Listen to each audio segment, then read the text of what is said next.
Alam nyo guys, bilang isang dragon fruit farmer beginner, nakakadismaya lang kasi ang laki ng pera na inubos ko dito. Niloan ko lahat ng sahod ko para dito tapos ganito lang yung kakalabasan ng ibang mga punla. Ito yung,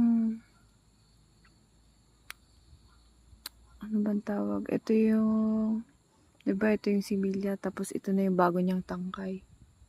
Tapos kamo yung iba, wala pa siyang um, wala pa siyang maiproduce na new vine.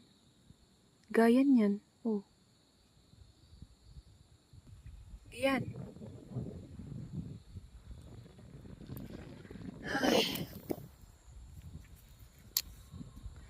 Meron pa akong 2.0 project para sa poste dito. Kaso nga lang,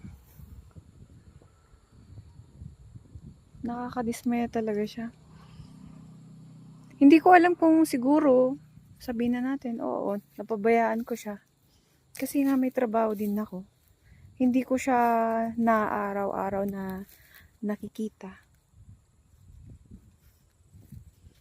Ayan, may mga patches siya na maliliit lang. Hindi ko alam kung yung sa pag-spray ko ba ng ng herbicide kasi nag-spray kasi ako nung nakaraang linggo ng herbicide. So siguro natalsikan kaya ganun yung mga niya. Ayan oh. I-zoom ko. Ayan, kung nakikita niyo yung parang mga paltak-paltak. Yan yung marami dito sa aking dragon fruit eh. Yung mga ganyan. Goods pa kaya to? Sana nga maging successful. Kasi kung hindi ito obra, Diyos mio, saan na kaya ako kukuha ng pang araw-araw ko?